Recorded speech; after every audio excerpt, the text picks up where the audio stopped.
MNT news network में आप सभी का स्वागत है। आप देख रहे हैं एमएनटी न्यूज नेटवर्क का प्राइम टाइम विचार विमर्श। और प्राइम टाइम विचार विमर्श में पुनः एक बार हम हाजिर हैं, मूल निवासी बहुजन समाज से जुड़े हुए मुद्दे पर चर्चा करेंगे। और आज की जो चर्चा है साथियों, एक विशेष ऐसा एक विषय है, महत्वपूर्ण इस प्रकार से महत्वपूर्ण है क्योंकि जब हम कार्यकर्ता के रूप में जब हम कार्य कर रहे होते हैं, चर्चा करते हैं, समाज जीवन में जा करके लोगों को जोड़ते हैं, तो कई सारी ऐसी दूसरी बातें, विचारधाराएं हमारे सामने आती हैं जिसका प्रभाव पड़ता है समाज पर, और कुछ सवाल उभरते हैं जिनके जवाब हमारे पास होना आवश्यक है। उन उन सवालों का या उन जो विरोधी रणनीतियां हैं उसके खंडन मंडन की जो बातें हैं वो हमारे पास होनी चाहिए। कितनी वो बातें जो आपके विरोधक है, इस आंदोलन के जो विरोधक लोग हैं, वो भी अपनी तरफ से पूरी कोशिश करते हैं कि उनकी जो है इस देश के लोगों पर पकड़ बनाए रखे, देश के जितने भी सत्ता केंद्र है उस पर उनकी पकड़ बने रहें। और इसके लिए वो अपने स्तर से विभिन्न प्रकार के विचार सामने लाते हैं, विभिन्न प्रकार की जो है चर्चाएं सामने लाते हैं, और उन चर्चाओं में वो अपने प्रचार तंत्र के माध्यम से लोगों को प्रभावित करना चाहते हैं। और बहुत हद तक वो उसमें यशस्वी भी होते हैं, उसमें सफल भी होते हैं, क्योंकि उनकी जो ताकत है प्रचार तंत्र की वो ज्यादा है, एग्रेसिव है। और उस मुकाबले में फुले अम्बेडकर आंदोलन के जो कार्यकर्ता हैं, जो मूल निवासी बहुजन समाज से जुड़े हुए जो लोग हैं, उतने एग्रेसिवली समाज जीवन में जब बातें करने के लिए जाते हैं तो उनके पास तर्कों का होना, विचारों का होना, मुद्दों का होना और खंडन मंडन की प्रक्रिया का होना बहुत आवश्यक है। और इसी को ध्यान में रखते हुए आज का एक महत्वपूर्ण विषय पर हम चर्चा करने जा रहे हैं। विषय को बताने से पहले हम आप सभी से रिक्वेस्ट करेंगे, इस वीडियो को शेयर कीजिए अपने मित्रों तक, व्हाट्सएप के माध्यम से, मैसेंजर के माध्यम से, या जो भी मैसेजिंग का ऐप इस्तेमाल करते हैं वहां से। आप यूट्यूब से देख रहे हैं तो इस वीडियो को लाइक और शेयर कीजिएगा, कमेंट कीजिएगा, यूट्यूब पर हमें सब्सक्राइब कीजिए। अगर आप फेसबुक से इस कार्यक्रम को देख रहे हैं तो इसको अपनी टाइमलाइन पर इसको शेयर कीजिए। अगर आपने लाइक और फॉलो नहीं किया है पेज को एमएनटी न्यूज नेटवर्क के, तो कृपया लाइक और फॉलो कीजिए, और विभिन्न ग्रुप में भी इसको शेयर कीजिए, व्हाट्सएप पर या फेसबुक के विभिन्न ग्रुप पर इस लिंक को शेयर कीजिए। आज के विषय को हम बताना चाहेंगे। आज का विषय, जैसे कि हमने कहा, बहुत ही एक महत्वपूर्ण विषय है। हिंदुत्व का बारे में बात होती है, उसके बारे में आज का विषय है। हिंदू धर्म का दर्शन व्यक्तिगत न्याय या सामाजिक उपयोगिता पर आधारित नहीं है, बल्कि ब्राह्मणों के हित पर आधारित है। ये डॉक्टर बाबा साहब अम्बेडकर का कथन है, उसके बारे में भी आपको हम बताएंगे। हमारे साथ इस विषय के ऊपर चर्चा के लिए जो वक्तागण जुड़े हैं, मूल निवासी डॉक्टर राजेंद्र कुमार, सामाजिक चिंतक, लेखक हैं, मार्गदर्शक है महाराष्ट्र से। मूल निवासी दयाराम जी हमारे साथ हैं, सामाजिक चिंतक और राष्ट्रीय उपाध्यक्ष हैं people's party of India democratic से। और मूल निवासी राम सहाय मीणा जी हमारे साथ हैं, राम सहाय मीणा कल्की एडवोकेट हैं सुप्रीम कोर्ट से और राज्य अध्यक्ष हैं people's party of India democratic Rajasthan से। तो साथियों, उनके साथ हम चर्चा करेंगे। आपको हम बताना चाहेंगे आज का जो विषय है ये क्यों चर्चा के लिए रखा गया है। हिंदू धर्म का दर्शन व्यक्तिगत न्याय या सामाजिक उपयोगिता पर आधारित नहीं है, बल्कि ब्राह्मणों के हित पर आधारित है। ये बाबा साहब का जो कथन है फिलॉसफी ऑफ हिंदुइज्म में, उन्होंने इसके बारे में कहा है, विस्तार से लिखा है।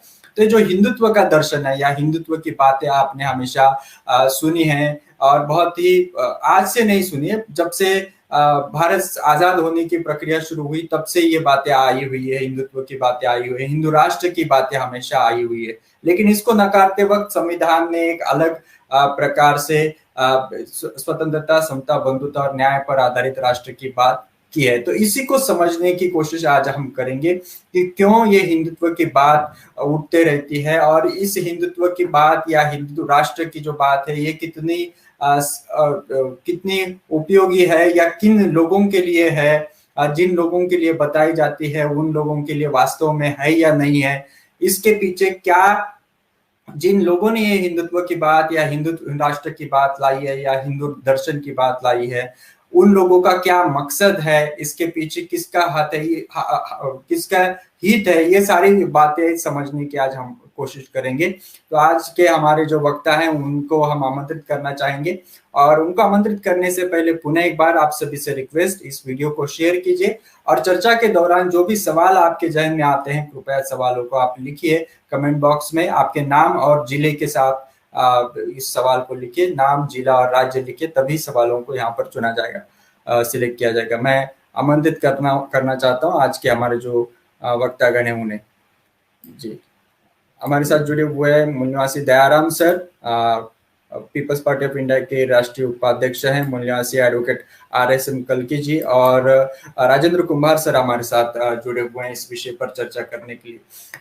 हम ये जानना चाहेंगे कि ये जो हिंदुत्व का दर्शन है या हिंदुत्व की जो बात कही जाती है, हिंदू राष्ट्र की बात कही जाती है, और संविधान के भी पर्सपेक्टिव में हम बात करना चाहेंगे, लेकिन शुरुआत में हम डॉक्टर राजेंद्र कुमार सर से इस चर्चा को शुरुआत करना चाहेंगे कि ये जो बात आई है सर, हमेशा हिंदुत्व की बात कही जाती है, लेकिन भारत के संविधान में इसके बारे में हिंदुत्व एक अलग राष्ट्र की बात होती है भारत के संविधान के तहत, लेकिन फिर भी हिंदुत्व की हमेशा चर्चा होती रही है सब देश आजाद होने से पहले से लेकर के।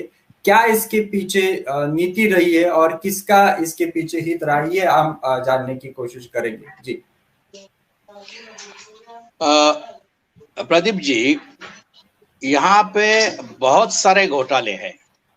हिंदू धर्मशास्त्र एक अलग चीज है और भारत का दर्शन शास्त्र अलग चीज है। भारत का दर्शन शास्त्र जो तथाकथित हिंदू मानते हैं उसमें षड दर्शन, ये 6 दर्शन मानते हैं, और 6 दर्शन है सांख्य, योग, न्याय, वैशेषिक, मीमांसा और वेदांत। ये 6 दर्शन है। तो ये जो परंपरा से मानने वाले लोग हैं, ये बुद्ध, जैन और चारवाक को दर्शन नहीं मानते। तो ये भारत के दर्शन है, हिंदू के दर्शन नहीं है। तो हिंदू के दर्शन, हिंदू धर्मशास्त्र अलग चीज है। अगर आप हिंदू धर्म को जो देखे, जो हिंदू राष्ट्र वाले बोलते हैं, वो 3 चीजों पर आधारित है। एक को श्रुति कहते हैं, दूसरे को स्मृति कहते हैं, और तीसरे को उपनिषद कहते हैं। जो श्रुति कहते हैं उसमें वेद आते हैं, उसमें भी 4 वेद नहीं है, उसमें 3 वेद है। जो ऋग्वेद है, यजुर्वेद है और सामवेद है, ये ब्राह्मणों के वेद है, और अथर्ववेद शूद्रों का वेद है। तो जो भी ब्राह्मण अगर अथर्वन पे कोई टीका या समीक्षा लिखता है तो उसको बहिष्कृत किया जाता है। तो ये 3 वेद जो है, उसके अंत में जो आता है वो वेदांत है। उपनिषद जो है वेदों के बाद में है, उसमें भी बहुत सारे घोटाले हैं। जैसे गीता महाभारत का भाग है, महाभारत पुराणों का भाग है, और लेकिन गीता में अगर कहो तो गीता का कहना है कि हम उपनिषद हैं, हम पुराण नहीं है। तो किसी भी अध्याय के अंत में अगर हम देते हैं तो इति श्रीमद् भगवद गीतासु उपनिषत्सु ब्रह्म विद्यायाम योग शास्त्रे कृष्णार्जुन संवादे, इसको लिखा जाएगा। इसका मतलब भगवद गीता भाग है महाभारत का, लेकिन अपने आप को उपनिषद समझता है।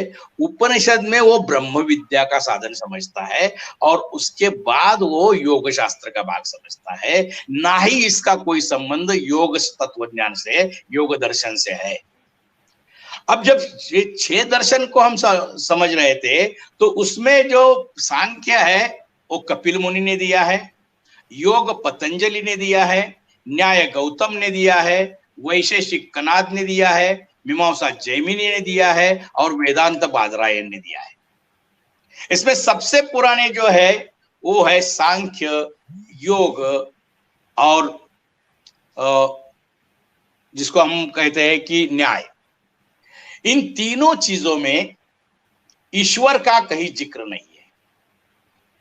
तो परंपरा से उन्होंने वेदों को नकारा नहीं है, लेकिन स्वीकारा भी नहीं है। लेकिन वेदों का जो भाग है उसमें 2 भाग होते हैं।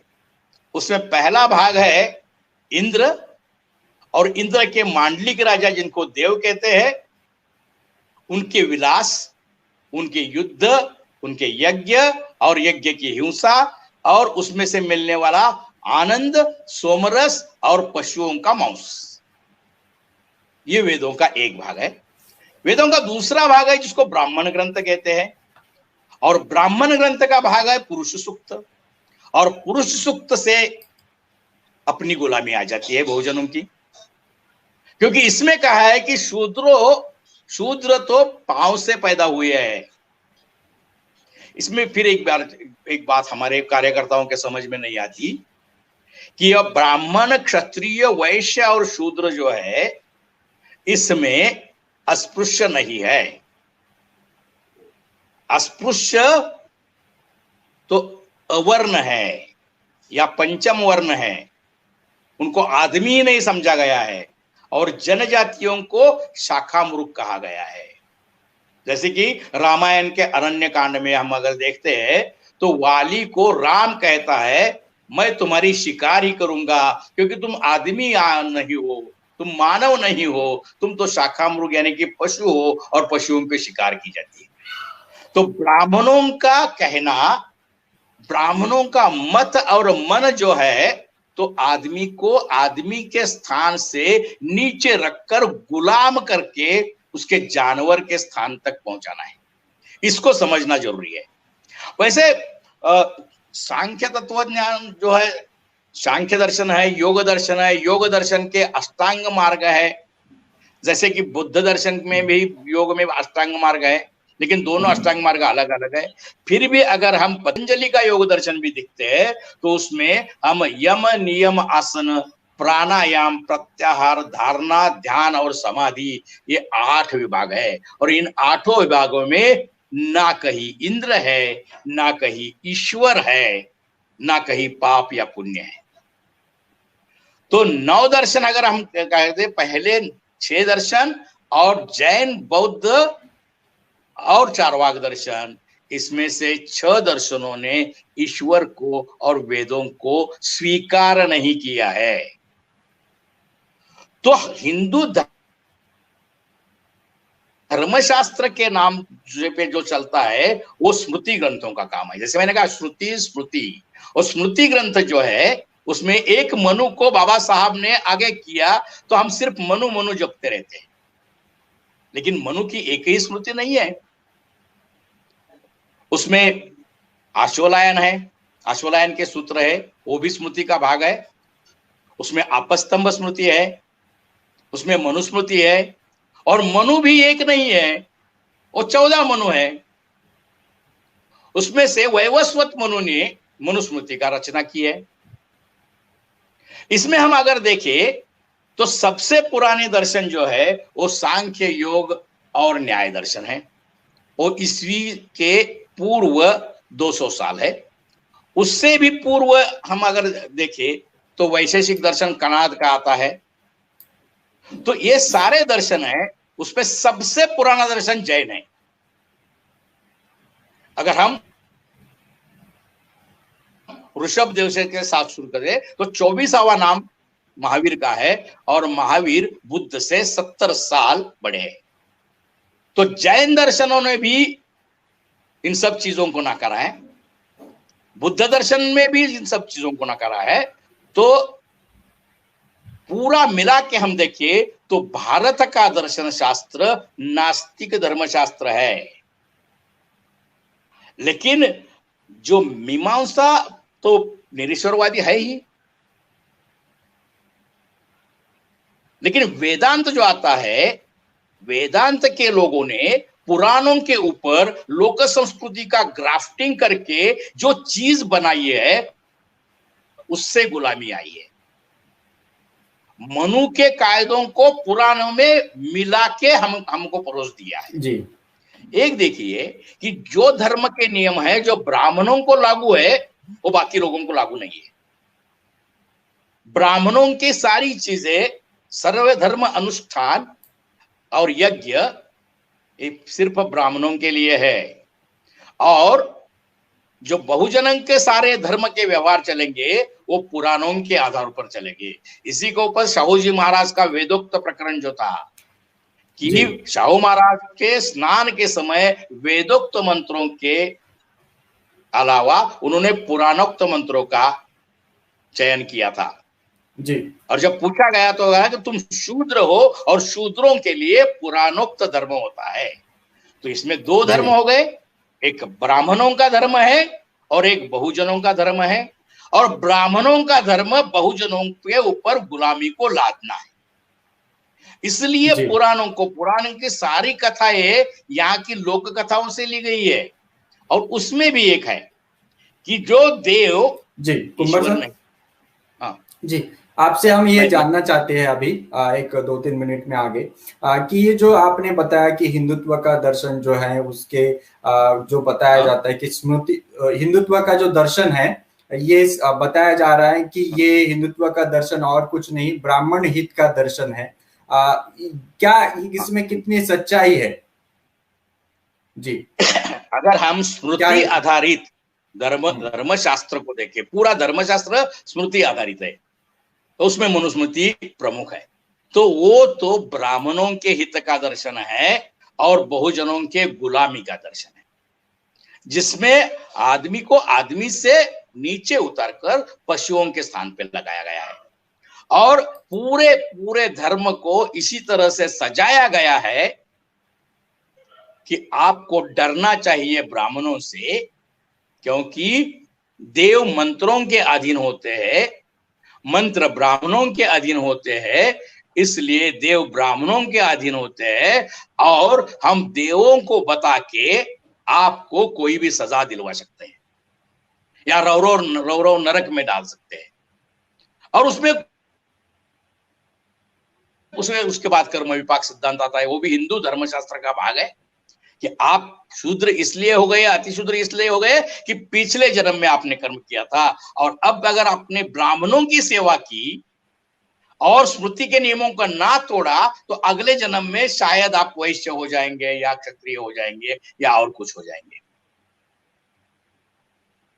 तो इसमें इस जन्म में आदमी शूद्रों के हाथ में कुछ नहीं रह जाता है और शूद्र अपने आप को गुलाम महसूस करने लगता है। एक तरफ वो देवों का गुलाम है, दूसरी तरफ ब्राह्मणों का गुलाम है, तीसरी तरफ रूढ़ियों का गुलाम है। और ये रूढ़ी का मतलब ये है कि जो चलता आ रहा है उसका उपयोग करो। ये तो शंकराचार्य की यूनिवर्सिटी का रूल है। उन्होंने कहा शास्त्राद रूढ़िर बलेयसी, रूढ़ी को पकड़ के चलो। और दूसरा कहा यद्यपि शुद्धम लोक विरुद्धम ना करणीयम ना चरणीयम, तो लोगों के साथ चल के उनको गुमराह कर दो। और ये गुमराह करने का धर्मशास्त्र जो है तो ब्राह्मणों के हित में है। हर चीज जो है स्मृतियों की ब्राह्मणों के हित में जाती है। न शूद्राय मतिम दद्यात्, हिंदू धर्मशास्त्र का एक सिद्धांत है। इसमें न शूद्राय अक्षरम दद्यात् या विद्याम दद्यात् नहीं कहा है, मतिम दद्यात्, उसको अक्ल नहीं देनी है, विचार करने की बुद्धि नहीं देनी है। नहीं तो हमारे बहुत सारे बुद्धिजीवी तो साक्षर है लेकिन मति नहीं आई है। विद्या विना मति के लिए वो मति जो है इन धर्मशास्त्रों ने, हिंदू धर्मशास्त्रों ने हमको इस तरह दबा के रखा कि हमारे मन में मति ना आ जाए।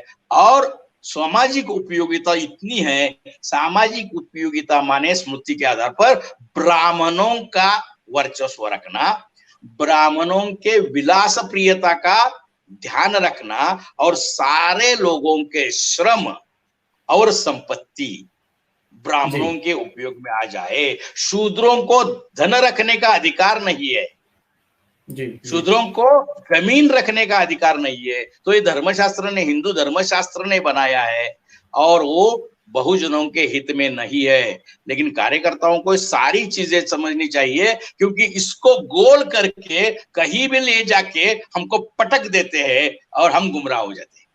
जी जी जी कुमार सर, पुनः आपके तरफ हम आएंगे। हमारे साथ आर एस मीणा सर हैं कल की राजस्थान से, उनसे हम कुछ संवैधानिक बातें आज एक पक्ष जानते हैं, फिर हम दयाराम सर से बातचीत करेंगे, फिर पुनः आपकी तरफ आएंगे और खास करके आगे की जो चर्चा है वो वर्तमान संदर्भ में नीति के बारे में होगी।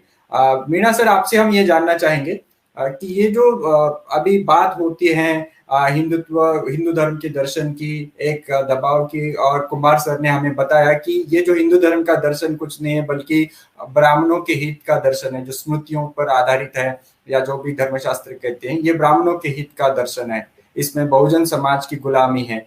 संविधान के पर्सपेक्टिव में आपसे हम जानना चाहेंगे कि जिनको SC ST OBC कहा जाता है, जो जिसे हम मूल निवासी बहुजन कहते हैं, उनको संविधान, भारत का संविधान अधिकार देता है, सभी को देता है, लेकिन इनके अधिकारों की सुरक्षा करता है। क्या आप पाते हैं इन दोनों दर्शनों में? एक तरफ हिंदुत्व का दर्शन बताया जाता है, उसके आधार पर समाज बताया जाता है, और दूसरी तरफ संविधान एक दूसरा समाज बनाना चाहता है। दोनों में क्या फर्क आप महसूस करते हैं, एक सुप्रीम कोर्ट के वकील होने के नाते और एक कार्यकर्ता होने के नाते? जी मीना साहब। धन्यवाद प्रदीप जी।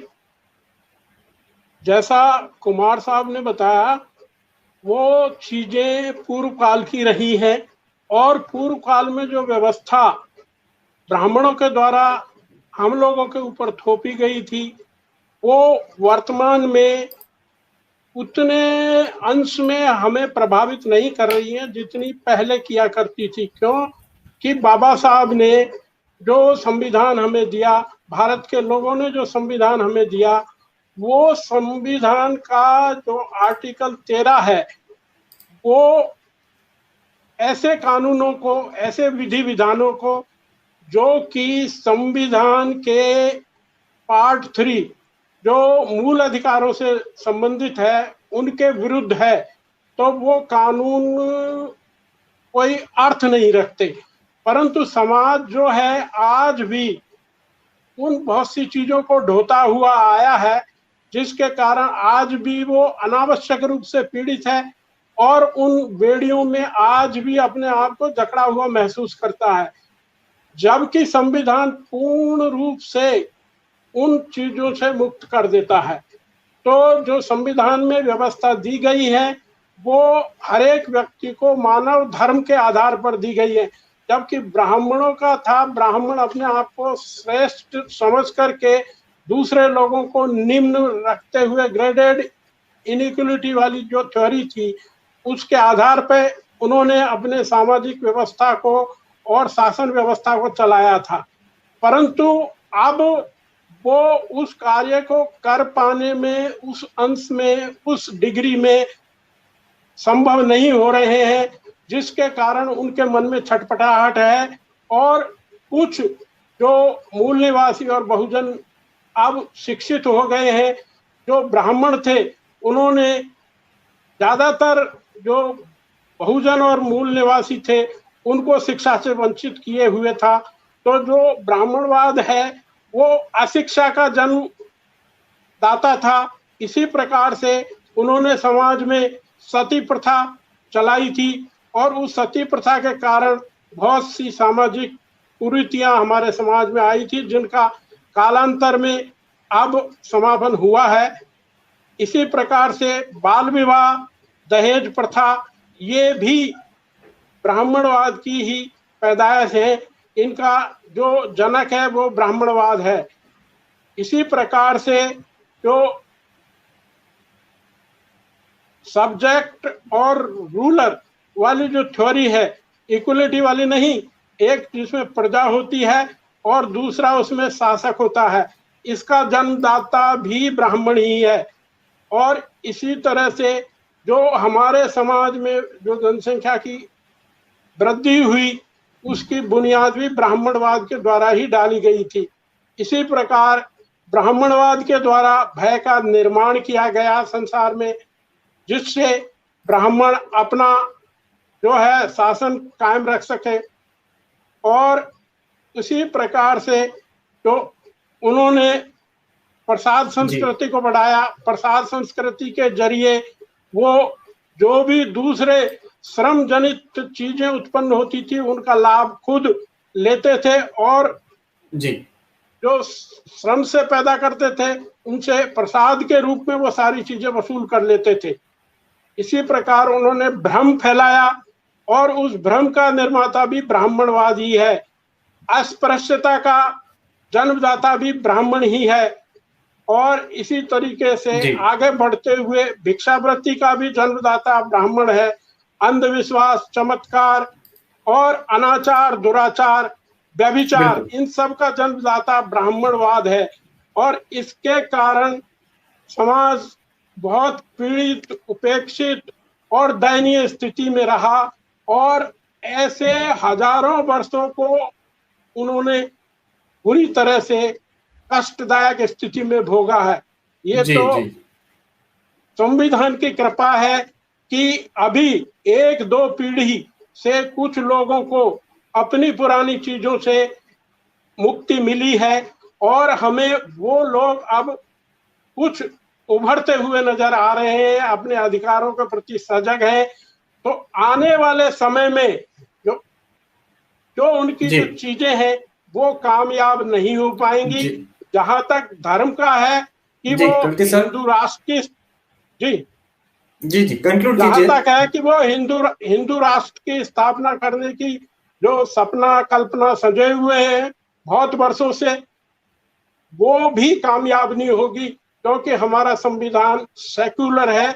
42nd जी, अमेंडमेंट के थ्रू जो प्रियम्बल में जो दो तीन शब्द डाले गए थे, उनमें एक हम्म, सोशलिस्ट है, दूसरा सेक्युलर है, तीसरा इंटीग्रिटी है। तो जो सेक्युलर शब्द है, इसका भाव जी, बाबा साहब ने जो है संविधान के और दूसरे प्रावधान जो हैं उनमें दिया हुआ है, परंतु यहाँ स्पष्ट रूप से जी, 42nd मीणा अमेंडमेंट के सर, थ्रू, जी, हाँ, कंक्लूड कीजिए मुद्दे को, फिर पुनः हम आपकी तरफ आएंगे। कंक्लूड कीजिए मुद्दे को।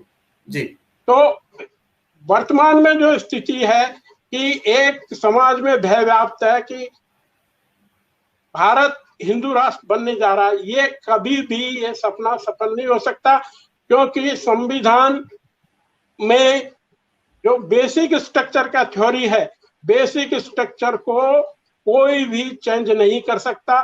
368 में पार्लियामेंट को जी, अधिकार है कि संविधान के किसी भी प्रावधान को बदल सकती है, परंतु वो बेसिक स्ट्रक्चर को तोड़ नहीं सकती, बदल नहीं जी, सकती। तो जब उसको बदल नहीं सकती तो सेकुलर वाला जो स्टेटस है हमारे संविधान का यथावत बना रहेगा। जी, जी, जी, बहुत बहुत धन्यवाद मीणा साहब। आपने बताया कि जो हिंदुत्व का दर्शन है, जैसे कुमार सर ने कहा कि ये ब्राह्मणवाद का ही दर्शन है, ब्राह्मणों के हित का दर्शन है, और संविधान सभी को समान अधिकार देता है, और इसी वजह से जो असमानता पर आधारित जो दर्शन है, हिंदुत्व का दर्शन, वो कभी इस देश में स्थापित नहीं हो सकता।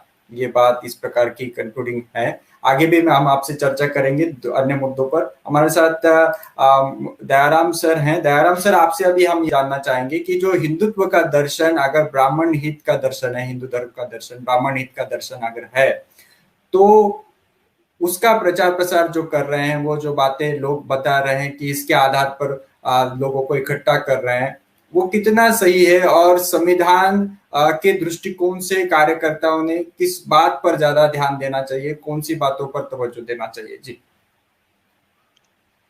प्रदीप जी,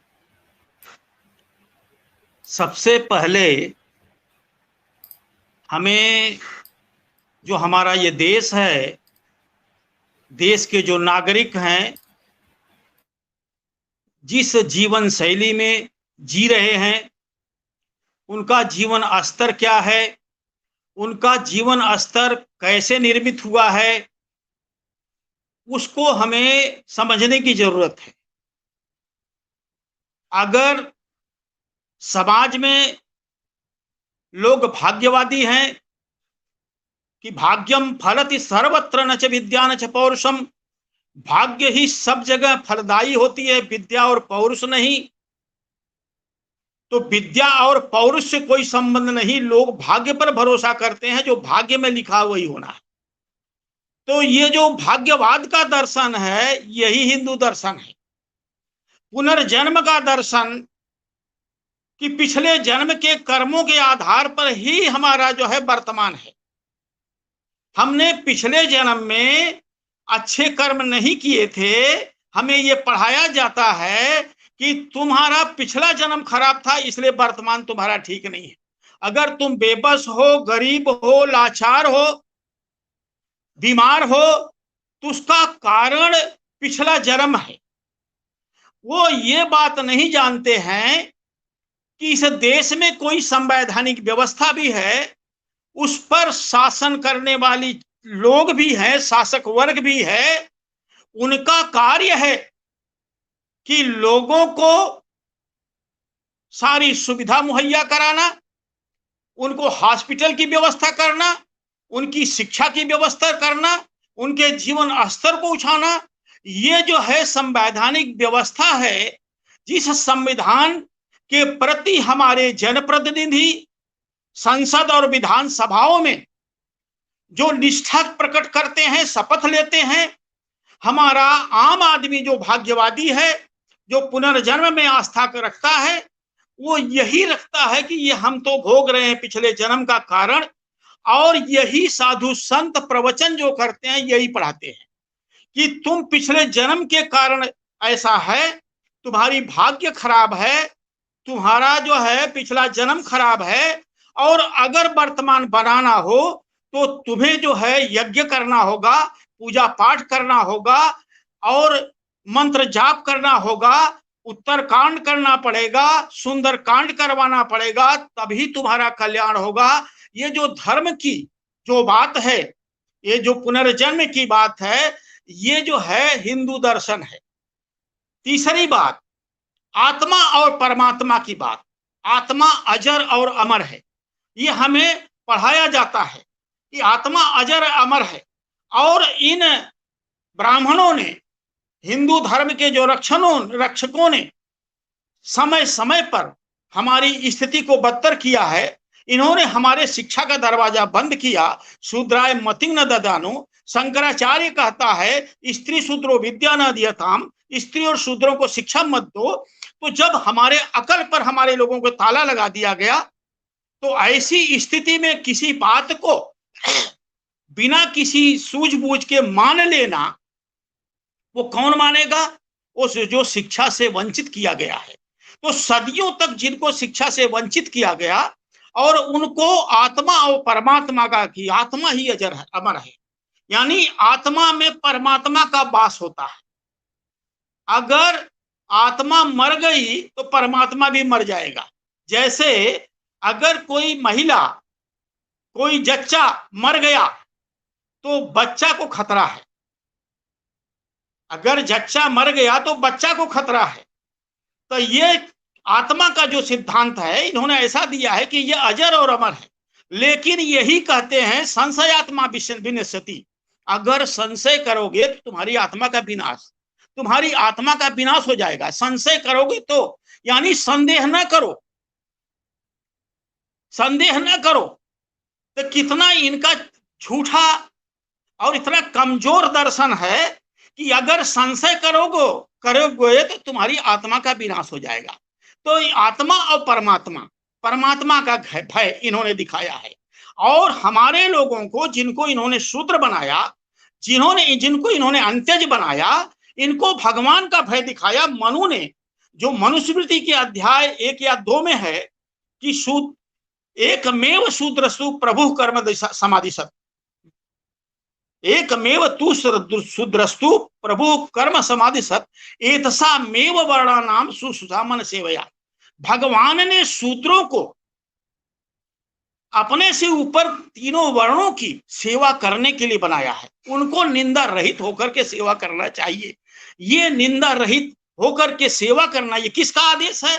ये भगवान का आदेश है। और एक भगवान ऐसा है, और ये उत्तर प्रदेश भगवानों की भूमि है, और इस भगवान की भूमि में 2 भगवान हुए, एक कृष्ण और ये राम। तो कृष्ण कहते हैं चतुर्वर्ण्यम में असृष्टम गुणकर्म विभाग से, चारों वर्णों की रचना मैंने किया। तो ये चारों वर्णों की रचना जो मैंने किया, ये गीता है, और गीता भी हिंदू दर्शन का एक अंग है, ये हिंदू दर्शन है। तो ये वर्ण व्यवस्था भी इनका भगवान बनाता है, नफरत की दीवार भी इनका भगवान खड़ा करता है, घृणा और अपमान भी इनका भगवान कहता है। श्री कृष्ण का कहना है कि शूद्र नारी और वैश्य ये पापी योनि है। तो आज शूद्र घृणा का पात्र है, महिलाओं को भी घृणा का पात्र बनाया गया है, और वैश्य भी घृणा का पात्र ही लगभग है। तेली का अगर मुख देख लिया तो समझ लीजिए भोजन नहीं मिलेगा, कोई अपशकुन होगा। ये जो धारणाएं समाज में तैर रही हैं, ये हिंदू दर्शन के कारण ही समझ रही। वर्ण और व्यवस्था किसने दिया है? धर्म ने दिया है। जाति ने दिया है। हमारे कुछ भाई ये कहते हैं हमें धर्म की चर्चा नहीं करना चाहिए, इनहेलेशन ऑफ कास्ट उनको पढ़ना चाहिए। बाबा साहब क्या कहते हैं? बाबा साहब कहते हैं कि जो जाति को मानते हैं, उसका आचरण करते हैं, वे दोषी नहीं हैं, बल्कि वह धर्म दोषी है जिसने जाति प्रथा को जन्म दिया है, जिसकी धार्मिक धारणाओं पर जाति प्रथा की नींव डाली गई है। यह बाबा साहब का स्टेटमेंट एनिहिलेशन ऑफ कास्ट में है। तो सवाल है, आपको चेक करना है, क्या इस्लाम में वर्ण व्यवस्था है? क्या ईसाइयत में वर्ण व्यवस्था है? क्या सिखिज्म में वर्ण व्यवस्था है? क्या जैनिज्म में वर्ण व्यवस्था है? क्या बुद्धिज्म में वर्ण व्यवस्था है? अगर यहां नहीं है तो कहां है? इसको देखने की जरूरत है। यह हिंदू दर्शन में है, और हिंदू दर्शन साम दाम दंड और भेद पर आधारित है।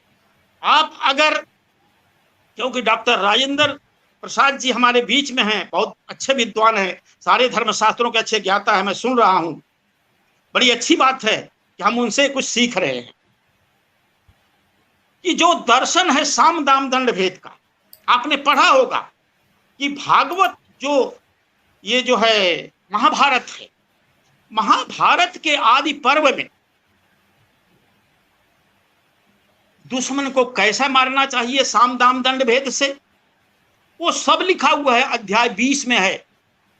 अध्याय 20 के श्लोक नंबर 1 से 36 तक सारा साम दाम दंड भेद, दुश्मन को कैसे मारना चाहिए।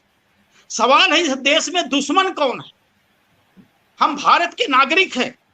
हमारा संविधान समता, स्वतंत्रता, बंधुत्व और न्याय की बात करता है, हमें मान सम्मान देता है। तो फिर सवाल है कि दुश्मन कौन है? ये दुश्मनी की संस्कृति कौन है? ये दुश्मनी की संस्कृति आर्यों की संस्कृति है, और वह आर्यों की संस्कृति हिंदू दर्शन का अंग है। आर्यों की संस्कृति ये हिंदू दर्शन का अंग है। और यहां पर शांति पर्व भी पढ़िए। डॉक्टर राम मनोहर लोहिया क्या कहते हैं? डॉक्टर राम मनोहर लोहिया को महाभारत बहुत प्रिय है, उनको गीता बहुत प्रिय है, और उनको महाभारत का शांति पर्व भी प्रिय है। मैं कहूंगा आप सभी लोगों को महाभारत का शांति पर्व खोल कर देख लिए, उसमें भी साम दाम दंड भेद है। आखिर वो दुश्मन कौन है जिन दुश्मनों को मारने के लिए सारी रचना हुई है? क्योंकि बाबा साहब डॉक्टर अंबेडकर ने जो किताब द अनटचेबल लिखा है, उसमें भारत में दो नस्लों का जिक्र किया है, एक आर्य और दूसरा नाग। यह आर्य और नागों का संघर्ष, आर्यों के आने पर आर्यों और नागों का संघर्ष हुआ है। और जो धर्मशास्त्र इन्होंने लिखा है वो सारा आर्यों और नागों के संघर्ष का वो है। वो कथा प्रसंग हैं, कपोल कल्पित हैं, लेकिन उन कपोल कल्पित कथाओं पर उन्होंने अपनी व्यवस्था का वर्णन किया, चतुर्वर्णी व्यवस्था। उस चतुर्वर्णी व्यवस्था ने जाति प्रथा दिया है। क्या हम अपने आप भंगी बने? क्या हम अपने आप अहिर गुजर जाट बने? क्या हम अपने आप चमार बने? हमें बनाया है किसी व्यवस्था ने बनाया है। जिस व्यवस्था ने बनाया है उस व्यवस्था का दर्शन हिंदू दर्शन है। उस व्यवस्था का दर्शन ही हिंदू दर्शन है। जी। और साम दाम दंड भेद की जो व्यवस्था है, रामचरितमानस का जो लंका कांड है आप पढ़ सकते हैं, उसमें एक कथा प्रसंग है। अंगद के बाप बाली को राम मार डालता है, तो वो दुश्मन है, अंगद का दुश्मन होना चाहिए, लेकिन वो इतना बेबस और लाचार बना दिया गया है, इतना बेबस और लाचार है कि पिता के मरने के बाद वो राम के पास आता है और वो हाथ जोड़कर कहता है, साम दाम अरुदंड विभेदा नृप उर बसहि नाथ कह वेदा। अय भगवान राम, साम दाम दंड भेद यह हर राजा के हृदय में बसते हैं, ऐसा वेद कहते हैं। नीति धर्म के चरण सुहाए अस जिय जान नाथ पर आए। यानी नीति धर्म के जो चार चरण हैं, साम दाम दंड भेद, ये आपके अंदर है, रावण में नहीं है, इसलिए मैं आपकी शरण में आया हूं। आज क्या स्थिति है समाज में? आज जो समाज में स्थिति है, जब बेबस और लाचार आदमी बना दिया जाता है, तो कौन बेबस और लाचार बनाता है इसको समझने की जरूरत है। बेबस और लाचार इस देश में, इस भारतीय लोकतंत्र में सत्ता ने बनाया है, लेकिन हमारा आदमी सोचता है ये भाग्य का खेल है। हमारा आदमी सोचता है कि ये जो है हमारे पिछले जन्म का खेल है। तो इस तरह की धारणा जो दिमाग में भरी हुई है, तो ये साम दाम दंड भेद का दर्शन इनके धर्म शास्त्रों में लिखा हुआ है। और जो दोस्त और दुश्मन की बात है, हम दोस्त और दुश्मन की हमें पहचान नहीं है, क्योंकि हमारे गले में वो हमारे उसमें बीच में आकर के घुसपैठ करके हमारा सत्यानाश कर रहे हैं। और साथ साथ आज उनका दर्शन समझना है तो वर्तमान को देखिए, जो हिंदू की बात करेगा वही देश में राज करेगा। ये कौन कह रहा है? ये कौन कह रहा है? यानी जो हिंदू की बात करेगा, हिंदू का मतलब ब्राह्मण और ठाकुर और दो वर्ण नहीं, ब्राह्मण और ठाकुर की जो बात करेगा वही देश पर राज करेगा। तो अखिलेश यादव उत्तर प्रदेश में उन्होंने कहा कि हम परशुराम की 108 फीट मूर्ति लगाएंगे। इसके बाद मायावती से रहा नहीं गया, मायावती ने कहा कि इससे ऊपर हम और ऊपर बनाएंगे। किस लिए इन्होंने कहा? इसलिए कहा कि हम ब्राह्मणों के वोट से ब्राह्मण को खुश करना है, क्योंकि ब्राह्मणों के आदर्श राम और परशुराम ब्राह्मणों के आदर्श हैं और राम ठाकुरों के आदर्श हैं। तो ये ठाकुरों और ब्राह्मणों की राजनीति में हमारे जो मूल निवासी बहुजन समाज के नेता हैं, केवल इसलिए कि ब्राह्मण हमें वोट दे देंगे, लेकिन वो खूब अच्छी तरह से भाजपा के लोग, कांग्रेस के लोग समझते हैं कि जो है ये सब वैसे हैं जो कल गाली देते थे हमें। आज वो विश्लेषण में बता रहे हैं कि जो कल हमें गाली देते हैं, आज ये हमारे परशुराम की मूर्ति बना रहे हैं, राम की बात कर रहे हैं। ये तो बड़े धुप्पलबाज और धोखेबाज लोग हैं। तो इससे कुछ होने वाला नहीं है। तो इसलिए जो ये धर्म का दर्शन है, ये भाग्यवाद का दर्शन है, पुनर्जन्म का दर्शन है, आत्मा परमात्मा का दर्शन है, जाति का दर्शन है, वर्ण का दर्शन है। और इसी दर्शन ने, इसी धर्म के दर्शन ने हमारे बीच में इंसान में गैर बराबरी का वातावरण पैदा किया, गैर बराबरी पैदा किया, जाति व्यवस्था बनाया, घृणा बनाया, निरादर दिया, दरिद्रता दिया, इसी हिंदू दर्शन ने। इसलिए मैं इतना ही कहता हूं, आगे आप चलाइए। धन्यवाद जी, बहुत बहुत धन्यवाद सर। हम राजेंद्र कुमार सर से अभी जानना चाहेंगे। सर, ये जो बात है, बाबा साहब ने भी एक जगह कहा फिलोसॉफी ऑफ हिंदुइज्म में कि हिंदू धर्म का जो गॉस्पेल है वो सुपरमैन का गॉस्पेल है, ऐसा उन्होंने कहा।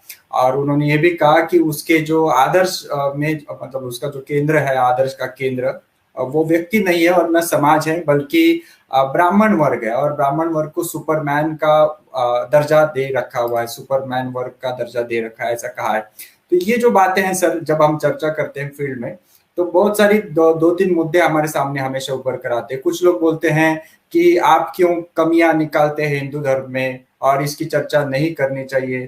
कुछ लोग ये भी ऐसे बोलते हैं कि ब्राह्मणों ने कभी ओबीसी, SC, ST पर अत्याचार नहीं किए। पिछला इतिहास उठा करके देखिए, 50 साल का, 70 साल का इतिहास उठा करके देखिए, ब्राह्मणों ने कभी अन्याय अत्याचार नहीं किया। तो आप उनके खिलाफ क्यों बोलते रहते हैं? ये सारी बातें हैं। लेकिन फिर भी जो हिंदुत्व का दर्शन है, अगर ब्राह्मण हित का दर्शन है, अगर आप ऐसा मानते हैं, तो क्या हम कार्यकर्ताओं को समझाएंगे? क्योंकि बहुत बड़े पैमाने पर ये प्रचार प्रसार होता है हिंदू राष्ट्र का या हिंदुत्व का। जी,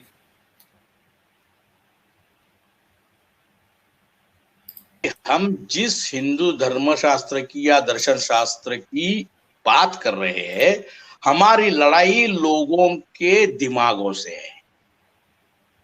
जो किताबों में लिखा है धर्म, उससे लड़ाई नहीं है। जो लोगों के जब अगर एक आदमी को आप कैद कर लेते हैं या जेल में डाल देते हैं, तो एक आदमी उसके मरने तक जेल में रहेगा। लेकिन अगर उसके दिमाग को आप कैद में डाल देते हैं तो बरसों तक, पुश्तों तक वो कैद में रहेगा। तो उनके दिमाग में जो है, ये दिमाग जो हिंदू धर्मशास्त्र ने इसको ट्रेन किया है, वो ब्राह्मणों का भी दिमाग भी ट्रेन किया है और बाकी लोगों का भी दिमाग को ट्रेन किया है।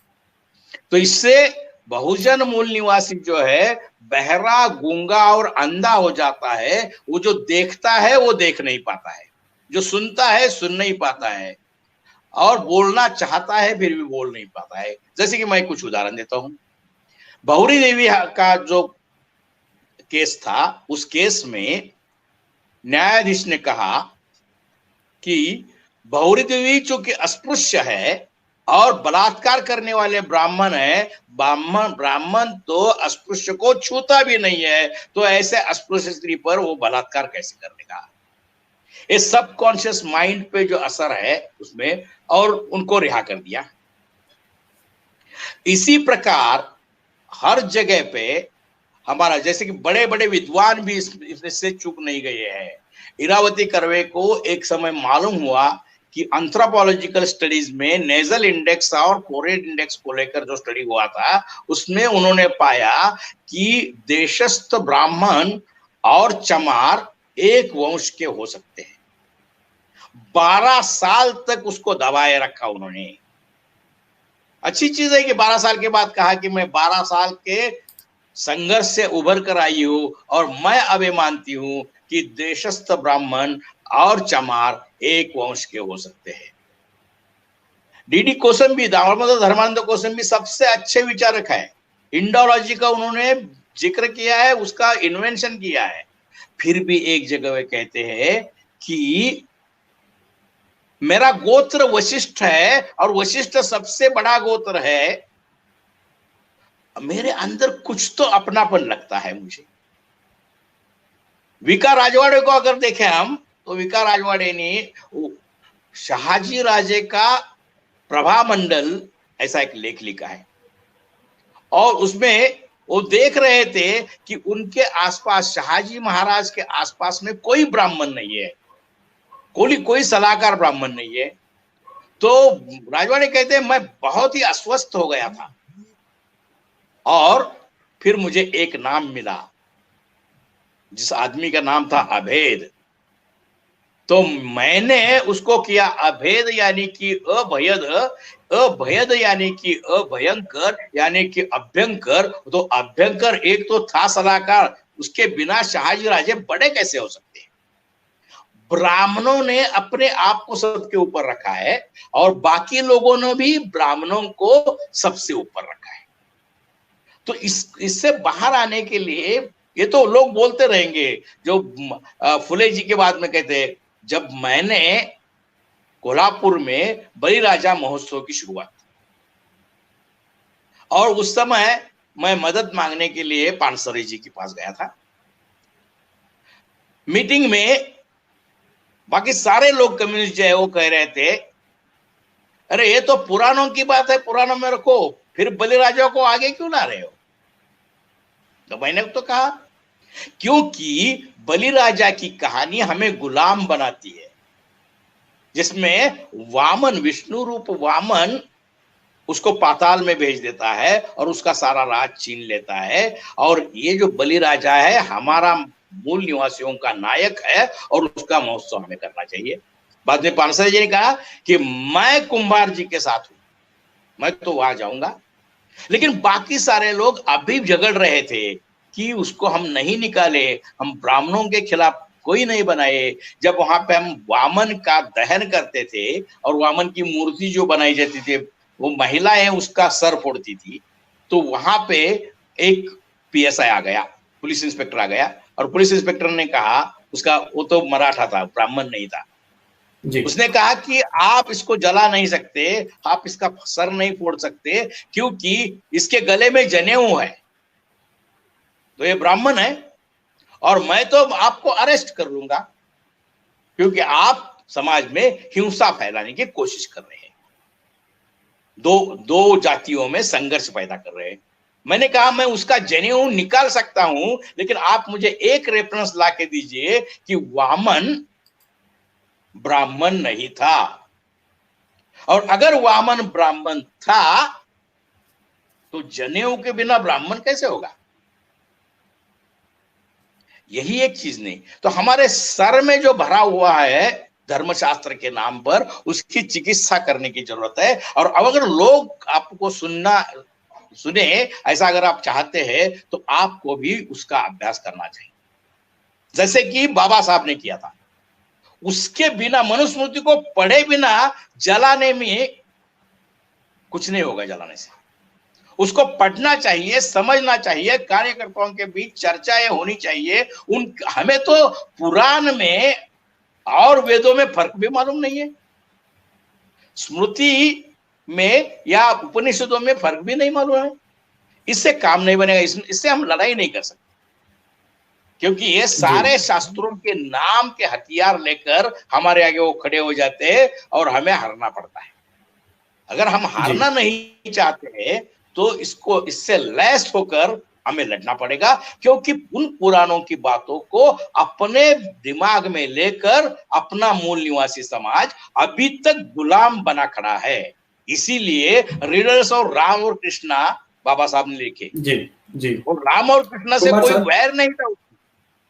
तो यह है कि ब्राह्मणों को ऊपर रखने के लिए पूरी सारी जो कथाएं घड़ी है उसका विश्लेषण करना चाहिए, उनकी भाषा में भी करना चाहिए, जिससे वो विवाद न कर सके और मूल निवासी लोग समझ सके।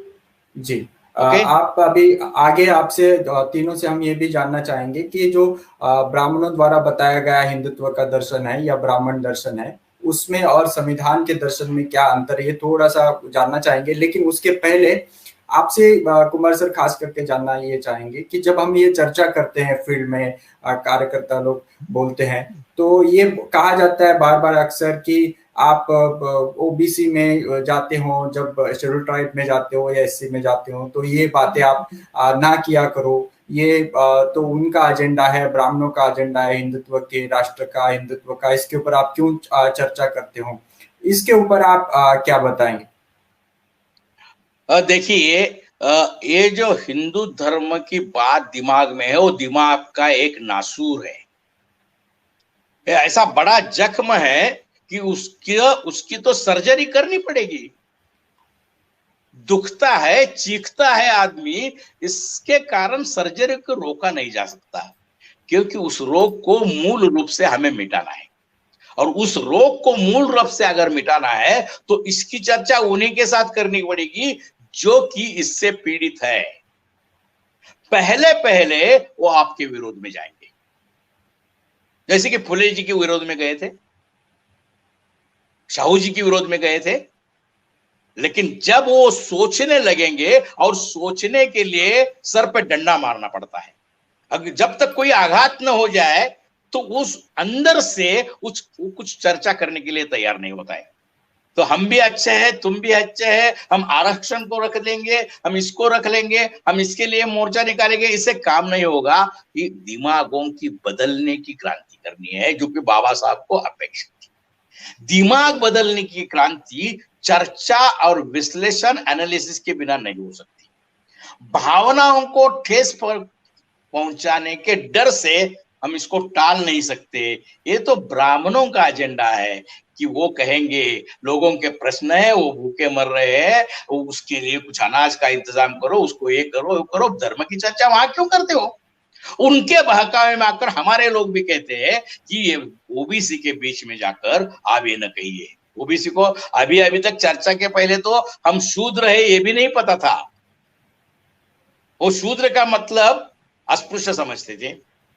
लेकिन पिछले 30-40 साल से जो चर्चा चल रही है उससे अब उन्हें समझ में आने लगा है कि वो शूद्र है, और उसको शूद्र का मतलब समझना चाहिए। शूद्रों के वित्त का, बुद्धिमत्ता का और ज्ञान का हरण ब्राह्मणों ने कैसे किया, इसको भी समझना चाहिए, और उससे एक रणनीति आनी चाहिए सामने। उनको ये भी बतलाना चाहिए कि ब्राह्मणों का हिंदू धर्म अपना धर्म, भारत का धर्म नहीं है, क्योंकि ऋग्वेद और अवेस्ता उसमें 80% से ज्यादा चीजें एक समान है। तो पर्शिया में अवस्था पैदा हुआ। पर्शिया को आज हम ईरान कहते हैं। और ईरान में जो अपने अवतार है ना, उसमें सबसे ज्यादा वराह अवतार और नरसिंह अवतार के सबसे ज्यादा पुतले ईरान में पाए जाते हैं, यहां नहीं पाए जाते। स्वर्ग का वर्णन जो लिखा है वो तिब्बत के ऊपर का है, जब कुछ नहीं उगता वो देव नीचे आ जाते हैं। अवत्रु अवतार यानी कि अवत्रु नीचे आते हैं, ब्राह्मणों से भीख मांगते हैं और उनका धोखा लोगों के मन में पैदा करके ब्राह्मण ज्यादा निगल जाते हैं और थोड़ा देवों के नाम पे रख लेते हैं। इसको भी इसकी चर्चा भी होनी चाहिए।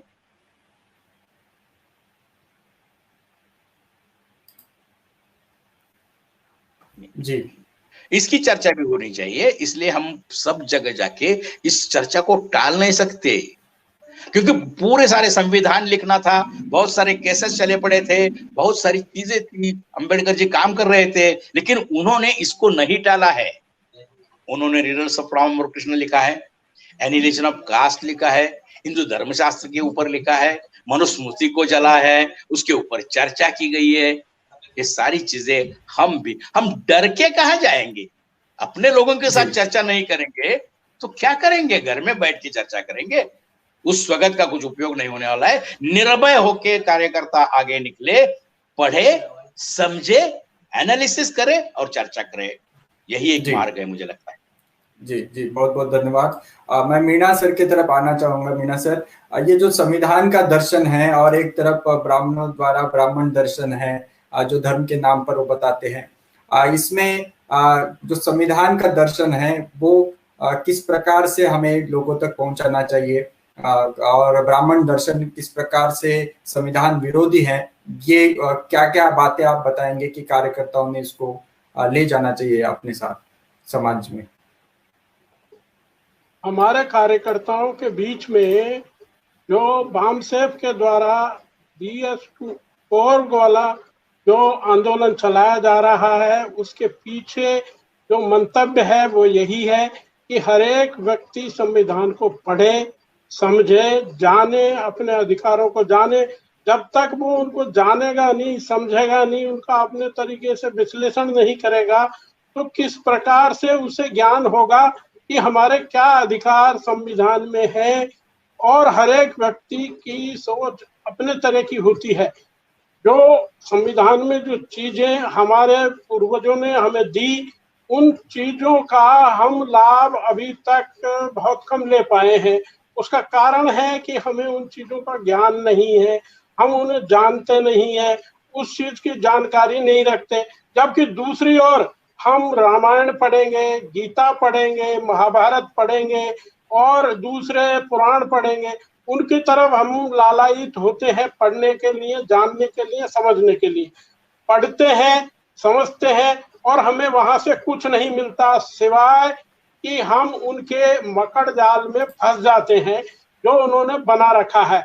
जो विद्वान आदमी है वो तो उस मकड़ जाल से बाहर निकल जाता है और उनके चक्कर में नहीं आ पाता। बाकी जो सामान्य जो व्यक्ति है उनके जाल में आज भी फंसा हुआ है और उससे निकलने का एकमात्र तरीका है संविधान का वो अच्छे तरीके से ज्ञान हासिल करें, जानकारी हासिल करें कि किस किस प्रकार के संविधान के तहत जो और कानून बने हुए हैं उनमें हमें क्या क्या लाभ हो सकते हैं, किस प्रकार से हम अपने आप को ऊपर उठा सकते हैं, अपने बच्चों को अच्छा शिक्षा दे सकते हैं। ये सारी चीजों का ज्ञान संविधान को पढ़े समझे बिना नहीं मिल सकता और एक व्यक्ति उसे समझा नहीं सकता। उसको खुद को इतना समझाया जा सकता है कि संविधान वर्तमान में एक ऐसा शास्त्र है जिसके द्वारा शासन चलता है। पूर्व काल में भले ही किसी दूसरी चीजों से शासन चलता रहा हो, वर्तमान में एकमात्र जो सर्वोच्च कानून है वो है संविधान और संविधान के द्वारा ही शासन का गवर्नेंस होता है, शासन चलता है। इसी से आपकी जो है विधायिका चलती है, इसी से संसद चलती है, इसी से आपकी कार्यपालिका चलती है, इसी से आपकी न्यायपालिका चलती है, और इनके सबके कार्य क्षेत्र बटे हुए हैं, किसको क्या शक्ति है, किसको क्या शक्ति नहीं है।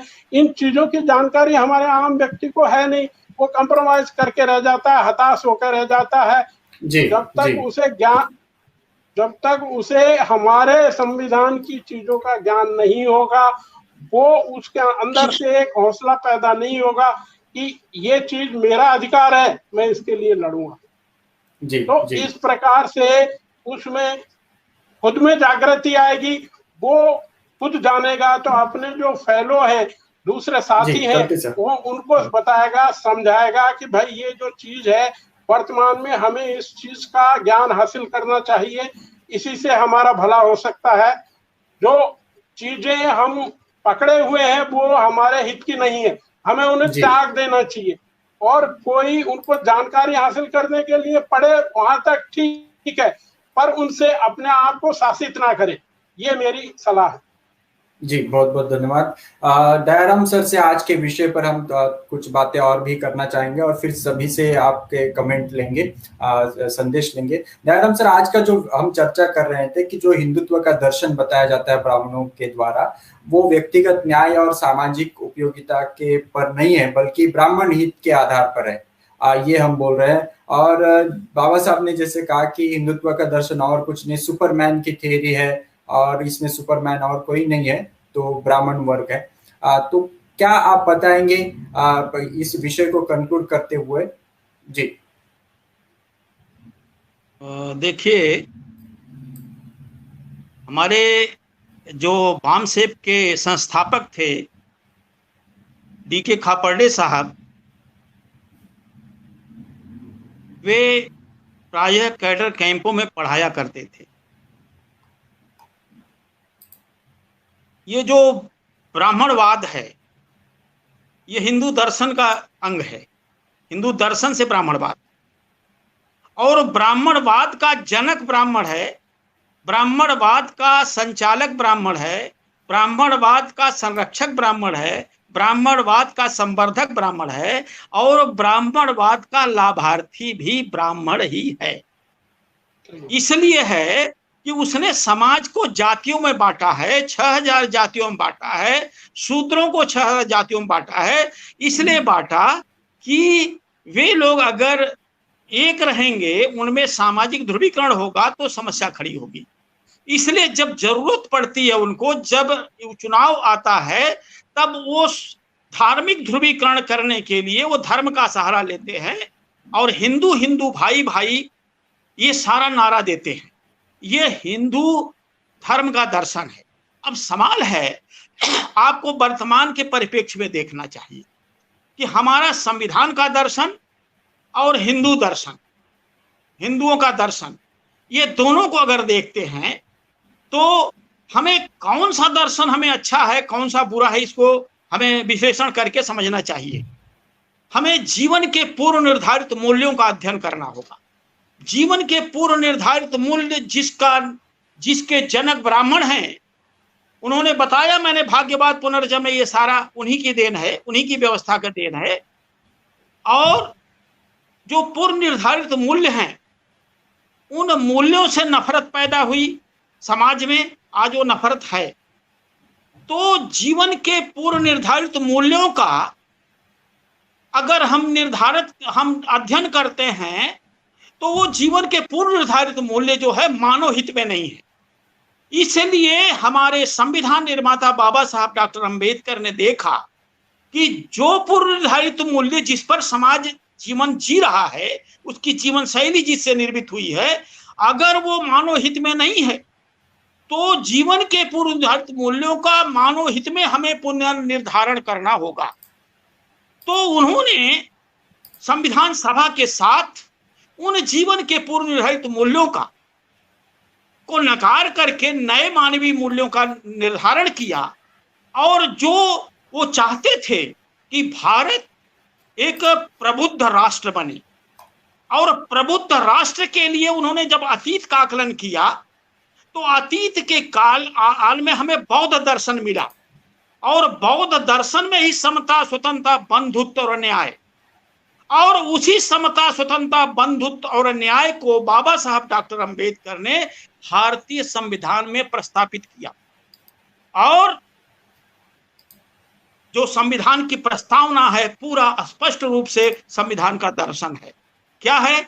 हम भारत के लोग भारत को एक प्रभुत्व संपन्न, संपूर्ण प्रभुत्व संपन्न, धर्मनिरपेक्ष, लोक कल्याण, समाजवादी, लोकतांत्रिक गणराज्य बनाएंगे तथा समस्त नागरिकों को सामाजिक, आर्थिक और राजनीतिक न्याय देंगे तथा समस्त नागरिकों को, उन नागरिकों को जो अधिकार वंचित है उनको अवसर की समानता प्रदान करेंगे। सभी को। उन्होंने ये नहीं कहा कि ब्राह्मणों को ये होगा, क्षत्रियों को ये होगा, वैश्यों को ये होगा, शूद्रों को ये अधिकार मिलेगा, ऐसा नहीं है। उन्होंने जो भारत की संविधान सभा ने कहा, सभी नागरिकों को सामाजिक न्याय, आर्थिक न्याय और राजनीतिक न्याय पर। क्यों? क्योंकि जिस समय संविधान लागू हुआ उससे पहले ये सब नहीं था, सामाजिक अन्याय था। तो हम जब तक सामाजिक अन्याय को नहीं जानेंगे, और सामाजिक अन्याय धर्म का दर्शन है, ब्राह्मण धर्म जिसे हिंदू धर्म है उसका दर्शन है, अगर हम उसको पढ़ेंगे नहीं, बाबा साहब ने अगर उस दर्शन को नहीं पढ़ा होता तो रिडल्स इन हिंदुइज्म नहीं लिखते और वैलुम साथ नहीं लिखते और तमाम चीजों का खुलासा नहीं होता। अगर वो खुलासा नहीं होता हम बोल सकते थे क्या? आज जो दर्शन, संविधान का दर्शन और इधर उनका दर्शन क्या है? उनका दर्शन हिंदू दर्शन है, उच्छिष्ट अन्नम दातव्यम जीर्णानि वस्त्राणि च, ये मनुस्मृति है। शूद्रों को खाने के लिए जूठा न दो, पहनने के लिए फटे पुराने वस्त्र दो, सोने के लिए जमीन पर पुआल दो, मिट्टी के बर्तन में भोजन दो। ये कौन कह रहा है? ये धर्म है ना। जो धर्म कह रहा है उस धर्म को चिन्हित करना पड़ेगा, वो कौन सा धर्म है जिसने हमारे खाने पीने और वो कौन सा धर्म है जो जाति को चिन्हित करके उनको अपमानित करता है। एक तो पहले जाति दिया, जाति के बाद उन जातियों को अपमानित, उनका घृणा और अपमान पैदा किया। लोधस्य गणरस्य कश्यप काची, ये ब्राह्मण गुप्त संहिता में लिखा है। लोधस्य गणरस्य कश्यप काची अधमा च शूद्र है, ये आदिवासी, लोधी गणरिया कार काची, ये सब अधम और नीच हैं, ये अधम और नीच हैं। और रामचरितमानस में जे वर्णाधम तेली कुम्हारा स्वपच की रात कुलवारा, वर्णों में सबसे नीच तेली, कोल, कुम्हार, ये सारी जातियां हैं। जिस दिन ये धर्म की धार्मिक धारणाएं जो समाज में नफरत की दीवार खड़ी किया है, जिस दिन इस मूल निवासी बहुजन समाज को हमारा पढ़ा लिखा वर्ग, समझदार वर्ग, हमारे कैडर्स ये बता देंगे तो वे लोग बगावत के लिए उतरेंगे, उसी दर्शन को नष्ट नाबूद कर देंगे। लेकिन लोग कह रहे नहीं, धर्म की बात न करो। अरे धर्म की बात नहीं करो, ये धर्म है। धर्म में तो मानवता होती है, धर्म में इंसानियत होती है। धर्म है क्या? ये धर्म है। उन्होंने कहा ये धर्म है, हमने मान लिया। उन्होंने कहा तुम चमार है, हमने मान लिया। क्यों मान लिया? क्या हम चमार हैं?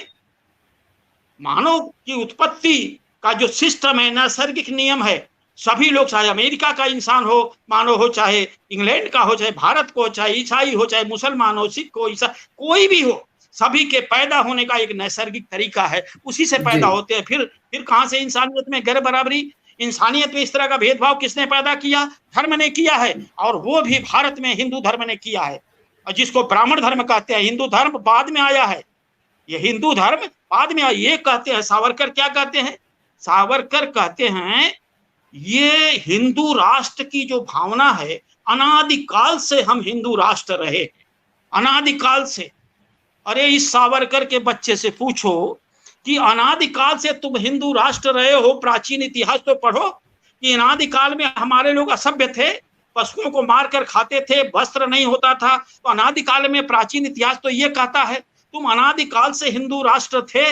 राष्ट्रीय संकल्पना 18-19वीं सदी में आया है। तो हिंदू राष्ट्र, तो हिंदी राष्ट्र की जन्म पत्री तो खोलो। हिंदू राष्ट्र की जन्म पत्री खोलने पर जब हमारे मुस्लिम आक्रांता देश में आए हैं 712 में, उसी पीरियड में हिंदू शब्द आया है। और स्वामी दयानंद सरस्वती ने नकार दिया कि ये हिंदू शब्द जो है ये हमारे लिए गाली है, इसलिए हम इसको हम नहीं स्वीकार करते हैं। उनका कोई कुछ बोलता है, कोई कुछ बोलता है, हमारे लोग बहुत दिग्भ्रमित हैं। गांधी ने कहा राम राज्य, ठीक है, भारत में गांधी ने कहा राम राज्य। तो हमने तो लोगों ने सोचा राम राज्य, तो राम राज्य का संबंध कहां से जुड़ा है? हिंदू राष्ट्र से जुड़ा है। राम राज्य का मतलब हिंदुओं के आदर्श राम हैं तो उनका राज्य, तो हिंदू राज्य का मतलब, हिंदू राष्ट्र का मतलब राम राज्य, राम राज्य का मतलब हिंदू राष्ट्र। और ये क्या नाम है, लोहिया क्या कहते हैं कि लोहिया कहते हैं कि धर्म दीर्घकालिक राजनीति है। वो कहते हैं धर्म दीर्घकालिक राजनीति है। और रामायण मेला लगवाते हैं और समाजवादी हैं। और समाजवादी आदमी जो है वो जातिवादी कैसे हो गया? तो उनका मकसद, गांधी का, नेहरू का, सबका मकसद एक है। ये सारे के सारे एक ही थैली के चट्टे बट्टे हैं। इनके खेमे जरूर अलग है लेकिन इनका लक्ष्य एक है, हिंदू राष्ट्र की स्थापना करना। नेहरू ने ही वहां पर मूर्ति रखवाया था, नेहरू ने ही बाबरी मस्जिद में मूर्ति रखवाया था। ये समाजवादी कहलाते हैं। इसलिए हमारा दिमाग साफ होना चाहिए। ये सारे के सारे जो सवर्ण जो बड़े बड़े थिंकर हैं, बड़े बड़े आदर्श हैं, जिनको महात्मा कहा जाता है, राष्ट्रपिता कहा जाता है, ये सारे लोग एक ही हैं। हमें केवल हमारा आईना, हमारा दृष्टिकोण, हमें बाबा साहब के आईने से देखना चाहिए, हमें फूले के आईने से देखना चाहिए, हमें पेरियार के आईने से अगर देखेंगे तब आपको दोस्त दुश्मन की पहचान होगी। तब आप समझ पाएंगे कि धर्म में कितनी बदमाशियां हैं। धर्म से ही हमारा सत्यानाश हुआ है और सत्यानाश हो रहा है, बशर्ते इनका साम दाम दंड भेद की नीति हम समझ नहीं पाते। जी, बहुत बहुत धन्यवाद सर। विषय आज की चर्चा को समाप्ति करने जा रहे हैं। राजेंद्र कुमार सर से एक सवाल करके उनके वक्तव्य से इस कार्यक्रम को यहाँ पर हम समाप्त करेंगे। कुमार सर, ये जो बातें अभी चर्चा हो रही है, हिंदुत्व की बातें वर्तमान में काफी ताकत दे करके ये चर्चा होती है, इसमें ओबीसी SC ST का कितना हित है? क्योंकि जो आज का विषय है हम देख रहे हैं कि आपने बताया कि हिंदुत्व का दर्शन जो है ये ब्राह्मण हित का दर्शन है। तो अगर इसकी चर्चा, हिंदुत्व के दर्शन की जो चर्चा होती है समाज जीवन में, तो ये जो भी सो कॉल्ड हिंदुत्व का दर्शन है उसमें ओबीसी SC ST का कितना हित है, उनको हमने क्या कैसे उनको जागरूक करना चाहिए? जी, हमारे पास दो चीजें हैं, एक मानव धर्म की किताब है और दूसरी हिंदू धर्म की किताब है। मानव धर्म की किताब है उसको संविधान कहते हैं और विषमता धर्म की किताब है उसको हम हिंदू धर्म की किताब कहते हैं। इन दोनों चीजों को सामने रख के अनपढ़ आदमी के साथ भी चर्चा होनी चाहिए। आदमी अनपढ़ हो सकता है, अज्ञानी नहीं है।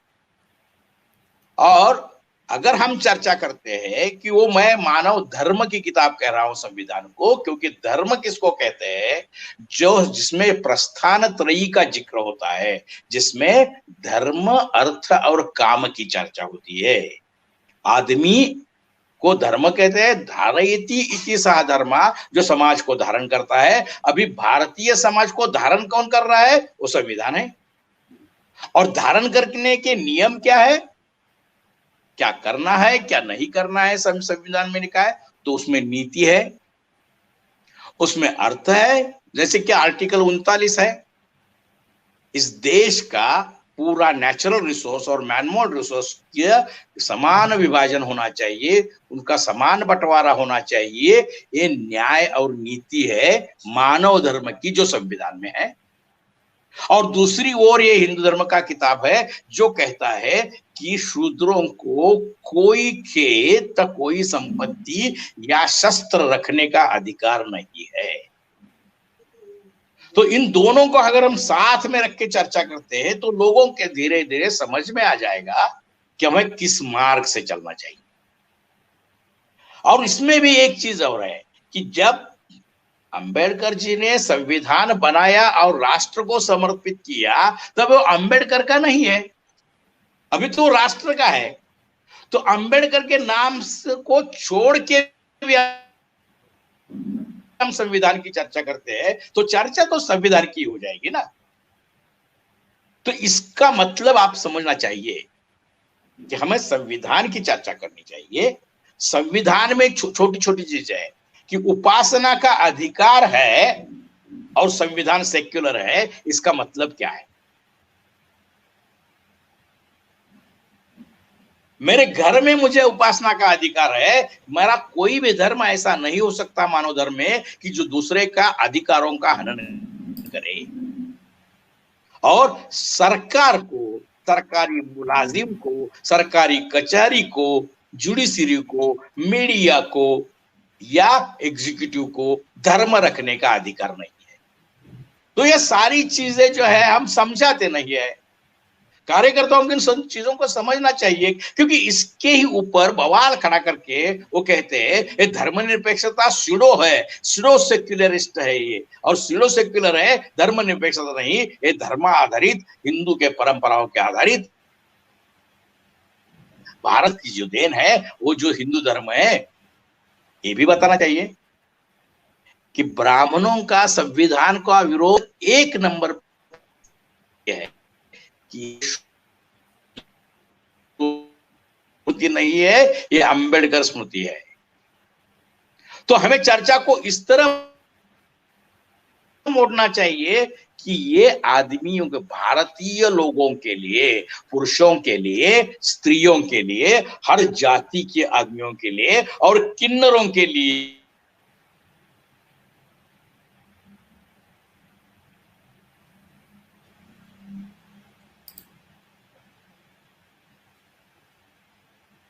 शायद महत्वपूर्ण बात बता रहे थे। जी जी बोलिए सर। हाँ, तो इसकी एक स्ट्रैटेजी बना देनी चाहिए। मैं जिस कॉलेज में प्रिंसिपल हूं, कुमार सर, इसके पहले जो आपने कहा था कृपया दोहराइए।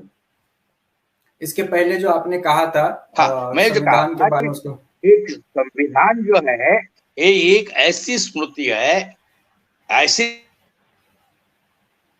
धर्मशास्त्र की किताब है जो पुरुषों के लिए है, स्त्रियों के लिए है, किन्नरों के लिए भी है, हर उस आदमी के लिए है जो यहाँ में रहता है, यहाँ जन्मा है, इस देश का नागरिक है। तो ये पूरा समतावादी मानव धर्मी धर्मशास्त्र है। सो इस मानव धर्मशास्त्र को अगर हम उनके साथ रख रहते हैं कि लोगों को अधिकार देने वाला धर्मशास्त्र, ब्राह्मणों का कहना है ये तो अंबेडकर स्मृति है, ये शूद्रों ने, अति शूद्रों ने लिखी है, तो उसको कि धर्मशास्त्र लिखने का अधिकार नहीं है, इसीलिए हमें मान्य नहीं है। और अभी भी वो कहते हैं। तो इसलिए हमें दोनों को एक साथ में रख के लोगों के सामने रखना चाहिए। मैं जिस कॉलेज में पढ़ाता हूं, जयसिंहपुर कॉलेज में, वहां तो बाकायदा कोर्स है, certificate course in Indian constitution, और हर साल 350 से 400 तक स्टूडेंट्स आते हैं उसको सीखने के लिए। और महाराष्ट्र के लेवल पर जो परीक्षा होती है उसकी, संविधान की, उसमें हर साल हमारा बच्चा पहला होता है, क्योंकि हम संविधान को लेकर चर्चा करते हैं कि संविधान किस लिए है, आदमियों के बारे में, मानवता के बारे में, और हमारे सारे लोगों के प्रगति के बारे में हम क्या कह रहे हैं। संविधान देश की प्रगति के बारे में कुछ नहीं कहता है। मुझे या मीना जी बताएंगे कि देश की प्रगति के बारे में संविधान ने कुछ नहीं कहा है, देश को विश्व गुरु बनाने के बारे में कुछ नहीं कहा है, देश को महाशक्ति के बारे में कुछ नहीं कहा गया है। यहां कहा गया है हर आदमी को अपना अधिकार मिलना चाहिए, उसका शेयर मिलना चाहिए। आर्टिकल 15(4) जो संशोधन हुआ 1953 में, whatever may be written elsewhere in the constitution, nothing can prohibit the state from keeping reservations for socially and educationally backward classes। तो जो पिछड़े हैं उनको भी आगे लाने के लिए संविधान कहता है आदमी की प्रगति, हर आदमी की प्रगति, हर मानव की प्रगति के बारे में संविधान कहता है। और धर्मशास्त्र कहता है सिर्फ एक तबके की प्रगति हो जाए और बाकी सारे तबके उसके चरणों में लीन हो जाए और गुलाम हो जाए। ये फर्क जब तक समझ में नहीं आता तब तक क्रांति नहीं हो जाती, ऐसा मेरा कहना है। जी जी, बहुत बहुत धन्यवाद। आज के इस विषय पर हमने चर्चा की आपके साथ, बाबा साहब का कथन का आधार लेकर के विस्तार से हमने चर्चा करने की कोशिश की। हिंदू धर्म का दर्शन व्यक्तिगत न्याय या सामाजिक उपयोगिता पर आधारित नहीं है, बल्कि ब्राह्मणों के हित पर आधारित है। इसमें हमने जानने की कोशिश की कि किस प्रकार से हिंदुत्व का दर्शन है और जो मानव हित है वो मानव हित, इस देश का हित जो है वो संविधान में है। जैसे कि कुमार सर ने कहा कि संविधान ही मानव धर्म का ग्रंथ है, मानव इसको धर्म उन्होंने कहा है। और दयाराम सर ने भी विशेष रूप से हमें बताया कि किस प्रकार से ये जो धर्म का दर्शन है ये हमें अंधविश्वास के साथ साथ बहुत सारी बातें जो है हमारे इसमें फैलाई जाती है। और मीना साहब ने संविधान की कुछ बातें बता करके हमें आज के विषय को समझाने की कोशिश की। बहुत अच्छी तरह से समझाया आपने। बहुत बहुत धन्यवाद हमारे साथ जुड़ने के लिए। आगे भी हम आपसे ऐसे ही मुद्दे पर चर्चा करेंगे। आज के इसमें काफी सारे कमेंट्स आए हुए हैं। मैं अभी हमारे जो वक्तागण है आप तीनों को मैं रिक्वेस्ट करूंगा कि जो कमेंट्स आए हुए हैं उनको भी आपकी तरफ हम पहुंचाने की कोशिश करेंगे। कुछ सवाल है उसको भी हम जवाब आगे आपसे लेने की कोशिश करेंगे।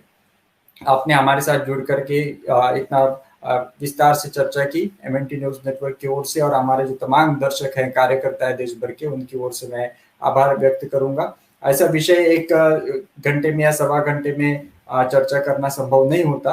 आगे भी विस्तार से हम चर्चा करेंगे। बहुत बहुत धन्यवाद हमारे साथ जुड़ने के लिए। Thank you very much. जय भीम, जय मूल्यवासी, जय भारत, जय संविधान। थैंक यू जी। साथियों, आज हम जो चर्चा कर रहे थे उसका वीडियो MNT न्यूज नेटवर्क की फेसबुक और यूट्यूब पर रहेगा। आज का जो विषय है हिंदुत्व का दर्शन व्यक्तिगत न्याय या सामाजिक उपयोगिता पर आधारित नहीं है, बल्कि ब्राह्मण हित के हित पर आधारित है। इस विषय को हम चर्चा कर रहे थे।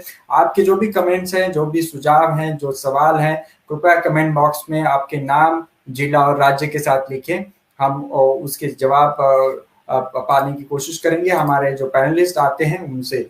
और आपसे हम रिक्वेस्ट करेंगे कि इस वीडियो को आप अधिक से अधिक संख्या में शेयर कीजिए। जो फेसबुक पर साथी इस कार्यक्रम को देख रहे थे और उनसे भी रिक्वेस्ट करेंगे कि इस वीडियो को आप टाइमलाइन पर, आपके अकाउंट पर इसको शेयर कीजिए, विभिन्न ग्रुप में इसको शेयर कीजिएगा। कल के कार्यक्रम की हम जानकारी आपको देना चाहेंगे। कल का जो विषय है उच्च शिक्षा संस्थाओं में जातिवाद, मूल निवासी छात्रों एवं कर्मचारियों की भूमिका, इस विषय पर कल चर्चा करेंगे। उच्च शिक्षा संस्थाओं में जातिवाद, मूल निवासी छात्रों एवं कर्मचारियों की भूमिका, और इस विषय पर हमारे साथ कल जुड़ेंगे मूल निवासी जयंत रामटेके, BTech IITB और PG diploma PGDM IIM Calcutta से, और संस्थापक MD है मेरिटोरियम नॉलेज अकेडमी। और मूल निवासी संजय इंगोले जी हमारे साथ रहेंगे, असिस्टेंट प्रोफेसर जामिया मिलिया इस्लामिया विश्वविद्यालय से, और CC सदस्य है बामसेट के। तो साथियों, कल इनके साथ हम चर्चा करेंगे उच्च शिक्षा संस्थाओं में जातिवाद, मूल निवासी छात्रों एवं कर्मचारियों की भूमिका। आप साथियों, आपको हम ये बताना चाहेंगे कि प्रत्येक रविवार हम पर्सपेक्टिव का एक कार्यक्रम करते हैं, और पर्सपेक्टिव के कार्यक्रम का जो समय है वो बदल गया है। सुबह ये कार्यक्रम हम अभी कर रहे हैं, लाइव कार्यक्रम होगा। पर्सपेक्टिव में डॉक्टर बाबा साहब अम्बेडकर के राष्ट्रीय सुरक्षा के बारे में विचार, इस विषय पर डॉक्टर विजय खरे जी हमारे साथ वो हमें उनके दृष्टिकोण है, विचार है, हमें रखेंगे। डॉक्टर विजय खरे जी प्रोफेसर हैं और विभाग प्रमुख है रक्षा एवं रणनीति अध्ययन विभाग, सावित्रीबाई फुले पुणे यूनिवर्सिटी में, पुणे विश्वविद्यालय में आप विभाग प्रमुख है रक्षा एवं रणनीति अध्ययन विभाग के। तो साथियों, इनके साथ 6 जून को रविवार को सुबह 10 बजे इनके साथ चर्चा होगी, और ये कार्यक्रम आप देखिएगा। तो हर रविवार को अब हम जो है नया कार्यक्रम शुरू कर रहे हैं। MNT अंग्रेजी का कार्यक्रम शुरू होगा, MNT इंग्लिश ये कार्यक्रम होगा प्रत्येक रविवार को। अब रोज रात्रि 8:30 बजे, प्रत्येक रविवार के 8:30 बजे हम अंग्रेजी में कार्यक्रम करने जा रहे हैं। अंग्रेजी सेशन होगा। इसमें देश विदेश के जो हमारे मूल निवासी बहुजन समाज के कार्यकर्ता हैं ये अपने विचार रखेंगे, विचार रखेंगे। देश भर के खास करके जो गैर हिंदी भाषी राज्य हैं जहां पर अंग्रेजी बहुल है, वहां के अभी जो साथी हैं वो इस कार्यक्रम में शरीक होंगे। तो मूल निवासी बहुजन समाज के मुद्दों पर इसमें चर्चा होगी। इस बार का जो विषय है आपको हम बताना चाहेंगे, जो रविवार का विषय है उसके बारे में आपके पास पोस्टर इसका पहुंचेगा, लेकिन उस आपको वक्ताओं के बारे में और विषय के बारे में आपको हम अभी बता दें। रविवार को जो रात्रि कार्यक्रम होगा 8:30 बजे इंग्लिश प्राइम टाइम होगा, MNT प्राइम टाइम इंग्लिश में। तो इसका पैनल डिस्कशन का जो टॉपिक है south Indian Phule Ambedkarite movement past and present, विषय को देख लीजिए। South Indian Phule Ambedkarite, Phule Periyar Ambedkarite movement past and present. इस विषय पर हमारे साथ जो स्पीकर्स होंगे मूल्यवासी B D Borkar ji, national president PPID, मूल्यवासी Prabhanjan Yadav, professor mass communication Telangana university से, तेलंगाना स्टेट से, और मूल्यवासी फ्रैंकलिन सीजर थॉमस त्रिची से हमारे साथ होंगे, एडवोकेट हैं सुप्रीम कोर्ट के। तो इन तीनों के साथ हमारा कार्यक्रम होगा MNT न्यूज नेटवर्क पर, MNT इंग्लिश में, रविवार को रात्रि 8:30 बजे। तो कल रात्रि 8:30 बजे हमारे साथ जुड़ेगा MNT न्यूज नेटवर्क के इस कार्यक्रम में। उच्च शिक्षाओं में जातिवाद, मूल निवासी छात्रों एवं कर्मचारियों की भूमिका, इस पर जुड़ेंगे हमारे साथ जयंत राम टेके जी और मूल्यवासी संजय इंगुल जी। बहुत बहुत धन्यवाद हमारे साथ जुड़ने के लिए। पुनः मिलेंगे कल रात्रि 8:30 बजे।